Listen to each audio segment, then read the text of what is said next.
Tonight, dozens joined a candlelight vigil held for 16-year-old Kanoa Stephen Wilson. A 16-year-old boy was running for his life after being shot at in downtown San Diego. He was not a threat or even a suspect, yet he was shot in the back by a police officer who only saw him for 1 second before deciding to pull the trigger. Tragically, that young man lost his life that night, which I detailed in a video back in March. And now it has been announced that the city is set to agree to the largest police settlement in U.S. history, $30 million. But what about accountability?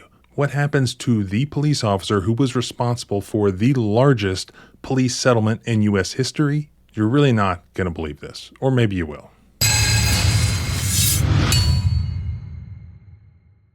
On the night of January 28th of this year, San Diego police officers were already downtown responding to an unrelated call near the Santa Fe Depot trolley platform. That's when they heard gunfire, shots ringing out in the distance. Multiple security cameras captured a shooting incident. 16-year-old Kanoa Wilson can be seen walking through a corridor in the Santa Fe Depot. When that 16-year-old juvenile reached the train platform, there was a confrontation that ensued between him and 2 other individuals. One of those individuals, also a 16-year-old juvenile, pulls out a gun and fires multiple shots towards Kanoa, who then begins to run away, obviously fearing for his life. Approximately 30 seconds before the shooting incident, San Diego police officer Matthew Gold, who had been on the force for 2 years, exited his patrol car on the Kettner Boulevard side of the Santa Fe Depot. As these shots were being fired, another officer, only identified as Officer Number 1, broadcast the following over the radio. I got shots fired. Again, I got shots fired over at Santa Fe Depot. After hearing only that snippet of what was broadcast over the radio by Officer Number 1, and also hearing the sound of the gunfire himself, Officer Matthew Gold runs towards the Santa Fe corridor. And unbeknownst to him, this 16-year-old juvenile, Kanoa, who is fleeing for his life, is running in the opposite direction, coming directly towards him.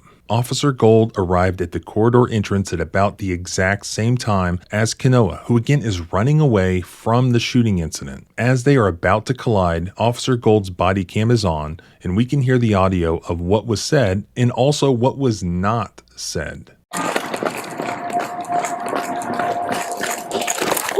He's clearly running away from something. It would be reasonable to believe that he's running away from the incident where the shots were fired from. The officer doesn't know anything about the shooting yet. He only heard the shots, and he heard the radio call from the other officer who heard the shots. He's presented with an unknown individual around the corner, running away in the other direction. He does not observe a firearm or any other weapon or threat towards him or anyone else. He doesn't observe any sort of threatening moves or behavior by this unknown individual. Yet he makes the split-second decision to shoot him in the back before even identifying himself as a police officer. After Kanoa was shot, he kept running and he screams out in distress, and then he disappears behind the police cruisers. And only after that happens did the first words come out of Officer Matthew Gold's mouth when he quickly said, "San Diego Police Department, San Diego Police." San Diego Police! Now, in the graphic, I included an asterisk when I said unarmed. And here's why. After he was shot, medical treatment begins, and then the cops find a gun in his clothing.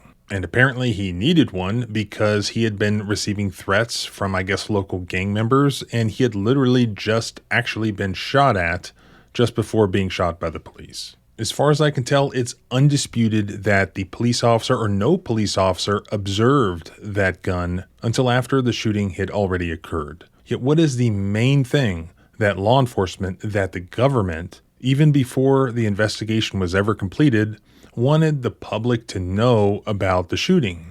That they found a gun.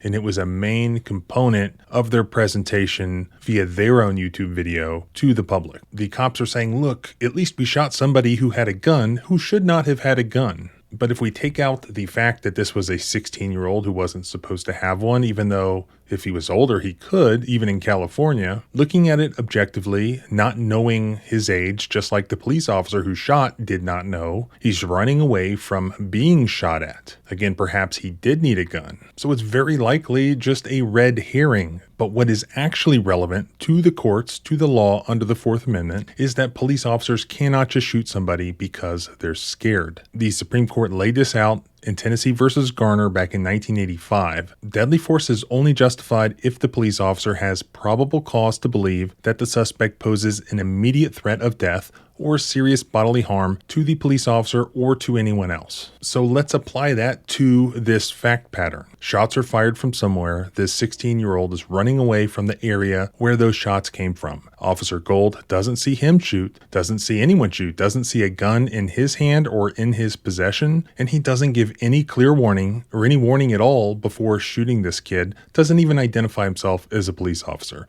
And the kid's running away. Kanoa is not running towards him. He's not charging him. He's clearly just trying to get out of there as quickly as possible. So where then is the immediate threat to anybody? The Ninth Circuit, which includes California, has ruled on many cases like this before, and they have ruled many times that shooting a fleeing suspect without a clear and immediate danger to somebody violates the Fourth Amendment. In AKH versus City of Tustin from 2016, where cops shot a guy who was walking away after reports of shots fired with no gun in his hand, the court said that it is excessive force and a Fourth Amendment violation. In Cruz versus Anaheim 2014, a suspect fled, reached for his waistband, allegedly got shot, then no gun was found on him. The Ninth Circuit said that a jury could find that that was a Fourth Amendment violation, depending on whether or not they actually believe the cop's claim that he saw the suspect reach for his waistband. Because if he didn't, it would definitely be a Fourth Amendment violation. Bottom line, if an officer hears shots, sees somebody running, and then pulls the trigger without even seeing a crime or seeing a threat, like what we see happened to Kanoa Wilson,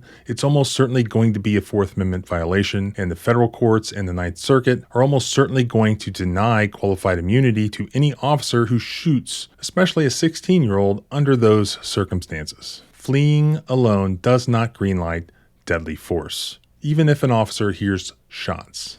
All right, that's what happened. That's what the law is. What ultimately happened with this? So on December 9th, 2025, just a few days ago, the San Diego City Council unanimously approved a $30 million settlement to Kanoa Wilson's family. The settlement stands as one of the largest, if not the largest, payouts for a police-involved killing in United States history, surpassing the roughly $27 million previously awarded to the family of George Floyd. According to city documents, about $5 million of that will come directly from the city's budget. The remaining $25 million will draw from the Regional Public Liability Fund used by multiple municipalities. Importantly, the settlement agreement includes a clause stating that, quote, it's not an admission of liability by any party. It's only the largest police settlement in United States history, but they're not admitting any liability.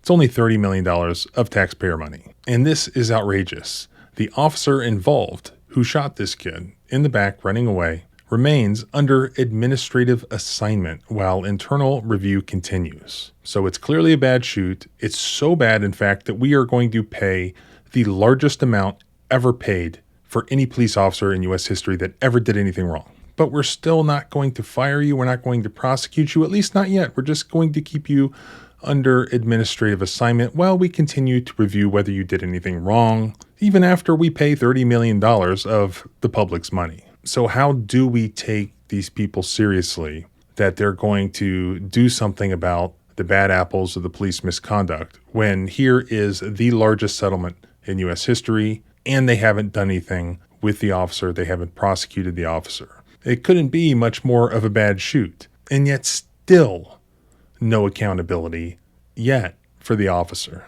That really is wild. But if that changes, I will do an update, and you can follow along by subscribing both here and at the blog at thecivilrightslawyer.com. You can follow me on X at JohnBryanESQ. Remember, our rights don't end where your fear begins. Freedom is scary. Deal with it.